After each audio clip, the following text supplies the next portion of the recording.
Well, welcome back to the Communication Mastery Podcast. This is Season 1, Episode 5. We're up to 5 episodes already. Isn't that exciting? And today I want to talk a little bit about communication challenges, because all of us have those, and it's important we think about some of the different ways that we can experience communication challenges. So I've got a list of 10 different communication challenges for you today. We'll look a little bit in each one about how to overcome them. And the first one would probably be the one that you would think of first off when you talk about communication challenges. And that's the whole idea of misunderstandings or miscommunications, where we seek to communicate with one another, but we miss. And that can be a terrible time waster for any kind of interaction, whether it's at work or at home, whatever it is you're doing. If you're miscommunicating, if you're not connecting, when there's a miss in our interaction, that can waste a lot of time. And here's where, of course, the life languages comes in so helpfully, because if we can understand those 7 different languages and begin to apply that knowledge to our interactions, recognizing that each interaction is going to be in a different language, depending on who we're speaking to or what it is we're seeking to achieve, then we can use the knowledge we've gained to make sure we're building bridges and not miscommunicating. Because I can adapt or I can clarify the message according to who I'm speaking with or according to the language that we're using in our interaction. So misinterpretation, misunderstanding can waste a lot of time, but you can very quickly learn what you need to learn to reduce that dramatically. We like to say that if you can learn 4 facts about 7 languages, you'll be 100% more effective in your communication. I know that doesn't work out as a mathematical equation, but 4 times 7 does not equal 100, but it does in communication. You learn those 4 things for 7 languages, you're going to get along much better. Second area of easy solving for communication challenges would be not listening. Sometimes we think we're listening, but actually what we're doing is thinking about what we're going to say in response or how we're going to react to what we're hearing. And that's not really listening. Active listening means that I'm going to wait for you to finish, and if I'm truly listening to you, my immediate response is going to be a question or a clarification rather than a reaction or a response.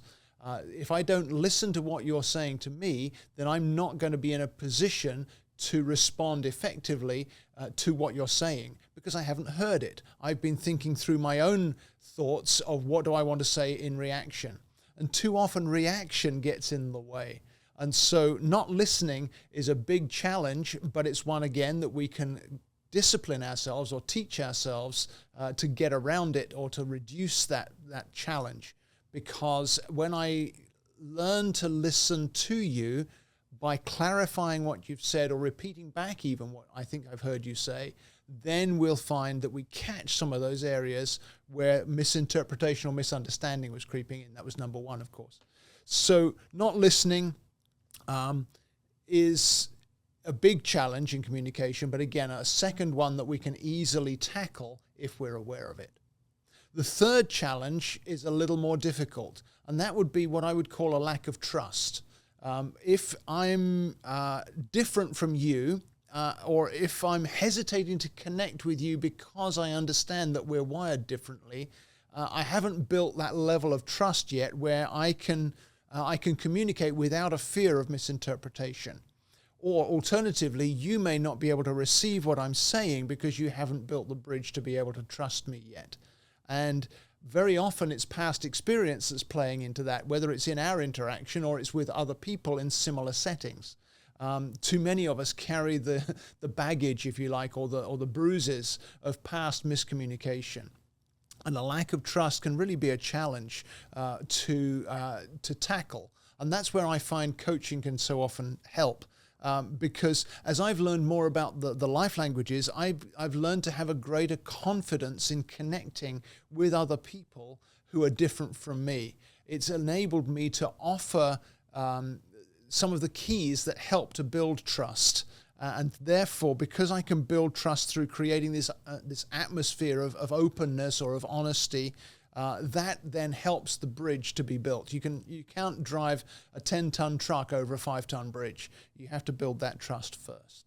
So this one takes work. But again, very often it's helpful to get someone to give you a helping hand in strengthening that bridge of trust in whichever relationship, whichever working setting it is where trust needs to be built. The fourth communication challenge that I see quite often is poor feedback. Have you ever wanted to give feedback to somebody about something they've said or something you need them to understand? You want to strengthen the communication, but you didn't know how because of that difference in wiring. Or maybe even more frustrating, you've tried to give feedback and you've actually made things worse. And so poor feedback or ineffective feedback can be a huge challenge in our communication. And learning about those different communication styles can really help here. I was reflecting on this as I was preparing for today, and I thought, well, the way I'd give feedback to maybe a first language mover who's all about action and justice and getting things right, the way I'd give feedback in that setting would be very different from the way I'd give feedback to maybe a first language contemplator who wants space to think about things and dig deeply.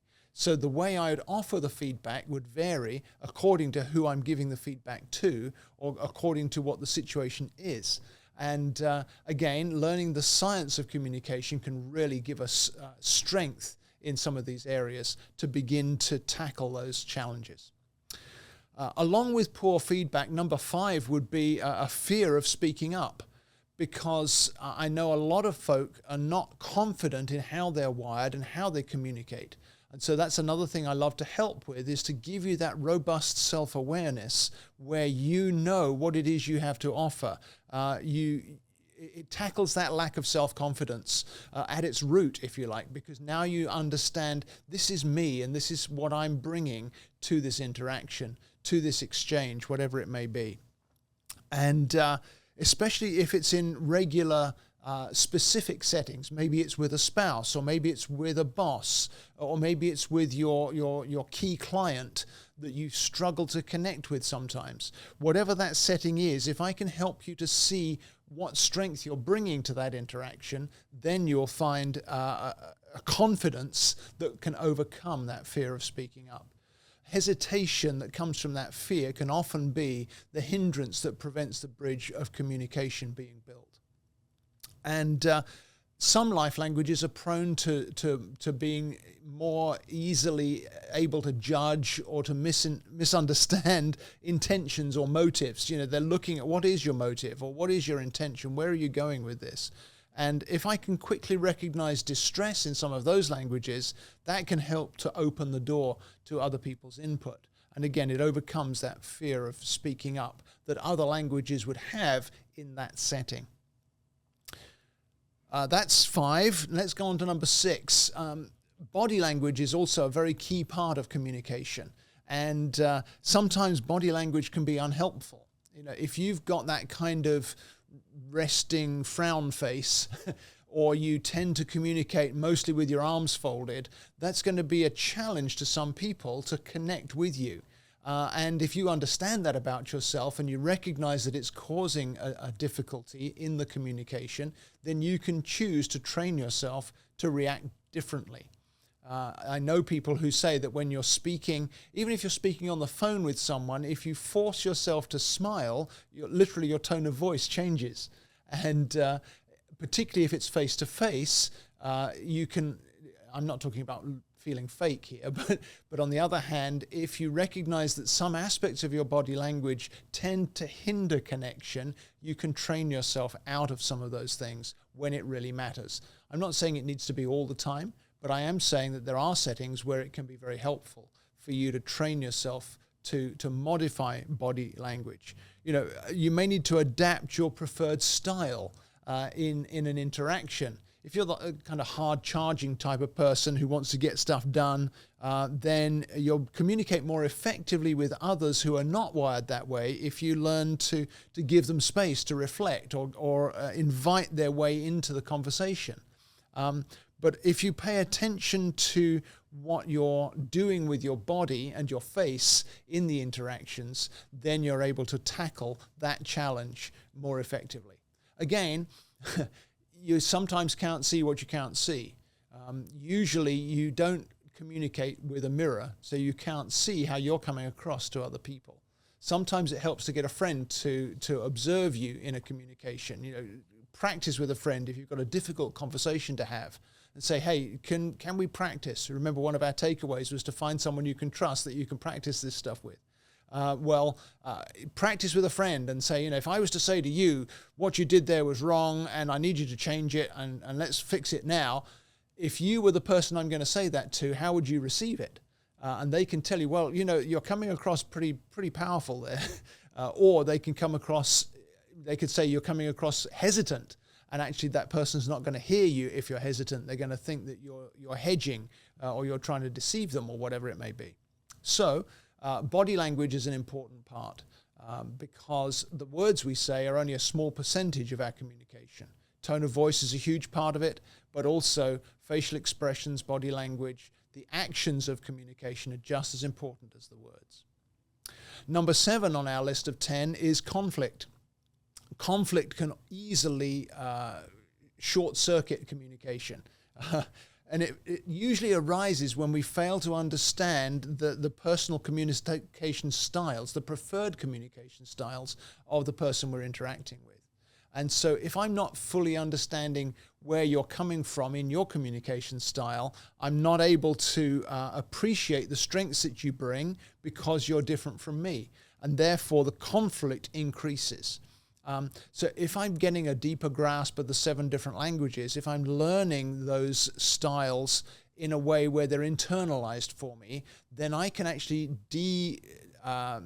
de-intensify the conflict. I don't know if de-intensify is a word, is it? But anyway, I can help to reduce that conflict as we're communicating because I can increase empathy, I can increase understanding. And that enables us to find an outcome. Even if there is conflict, we can find an outcome that's beneficial to both parties. We can get that win-win out of a conflict rather than getting a relational disconnect out of it, because that's no help to anybody. And that's another area, I should say, where outside help can be very valuable. So if you're having a conflict, whether it's in a marriage or whether it's in a working relationship, get someone to help. It could be a communication coach like me, or it could just be a close friend, but get somebody else to step in with you and say, hey, we don't want this to sabotage our fruitfulness. We don't want this to short-circuit our effectiveness. Help us look at this conflict and see both sides of it so we can develop a win-win. So 3 more that we can look at. Another area that I see quite regularly is where the tone of a conversation is misunderstood. Again, because all of us are different, the tone we use is different with each language. It's different with each setting.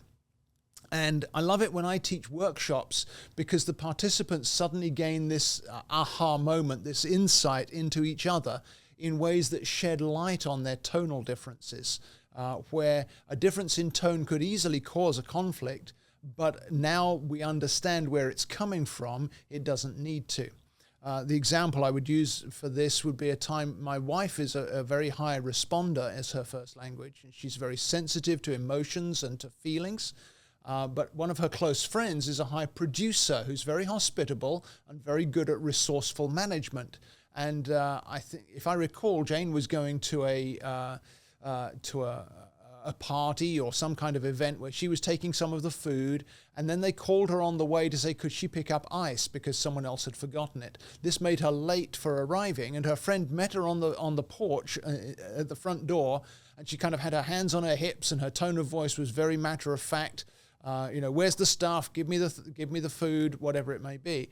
And Jane was able to process that through her knowledge of her friend's life languages and recognize it was her producer language speaking, wanting to make this hospitable for other people. And it wasn't personal to Jane. And so she was able to avoid a conflict out of a tone of voice that otherwise could have been quite harmful to their friendship for a season. So misunderstood tone would be our number 8 area of challenge in communication. 2 more then. A lack of self-awareness, this would be number 9. A lack of self-awareness can often give us poor timing in our communication. Some of us are wired to speak first and then to think later, but others think deeply and take a long time, may even struggle to form the words to express those profound thoughts that they've come up with. And so there's a significant proportion of the population who communicate first through feelings, like my wife that I used in the previous example. And either that comes out too fast or it comes out too late to be included in the conversation in an effective way for the message to come across successfully. So if there's a lack of self-awareness of how am I communicating and how do I need to communicate, then my timing can be off and we miss an opportunity, or we can miss that opportunity to bridge the gap between two different styles. So a key communication component would be knowing when to adapt my style and how to adapt it into the manner in which the person receiving it can get it. Sometimes I need to speak more directly, more quickly. Other times I need to speak more gently or more slowly and give space for the person I'm speaking to process what it is I'm saying. If I can understand that, timing really comes into its own, because there isn't one size fits all as far as timing. You'll hear other people say that you need to give time for feedback when you're communicating. Yes, you do, except if you're talking with someone who's all about action and getting stuff done. Then that would be unhelpful. So understanding the person and understanding the interaction helps you get the timing right. And our final communication challenge, number 10, would be distractions. I've left this till the end because actually it's probably the most common, and it's the one you'll identify with most easily, most likely. How many of you would say, hand on heart, that you spend way too much time on your phone, scrolling through this or that or something, keeping up with stuff that you don't need to keep up with? If you're wanting to communicate, especially in significant settings, then those distractions need to be put to one side. You can't communicate effectively if you're distracted. And it's a weird thing. Our world is more connected than ever, but communication is suffering as a result of connection because we're connected to everything. And we're not designed to be connected to everything. We're designed to connect with one another in these relational connections. That's why communication is not the same as connection. And when you broadcast something on social media, you're not communicating, you're broadcasting. When you receive something on social media, you're not communicating, you're simply being broadcast to. You're the product, if you like. You're the one who watches the adverts, and that's why they've got you hooked into that. So a key part of effective communication, fruitful communication, rewarding communication would be moving those distractions to the side, eliminating devices and social media when communication is important and when engaging in communication is going to be the most effective thing we can do, or the most fruitful thing that we can do. So today's takeaway for this episode would be, if more than 2 or 3 of those challenges resonate with you, if you hear that bell ringing in the background of ding, I got that one. If you've got more than 2 or 3 of those, then communication coaching really is going to help you, because the more we can deal with these challenges, the better our communication is going to get. And you'll be surprised just how much your communication can improve when we start to tackle some of those challenges. So your starting point could well be to go to my website and pick up the introductory resource bundle. There's all kinds of helpful stuff in that, and it's only $9.99. So go to my website, markburlinson.com, and click on that if you're interested. You can also message me from there, because I'd love to hear your feedback. What did you think of what we talked about today? What would you like to address in future podcasts? Let's have a conversation, a real one, in real time, by messaging back and forth, first of all. Or if you'd like to make it real voice to voice, you can also book an appointment on there, and let's take 15 or 30 minutes together to chat and connect. I'll see you next time.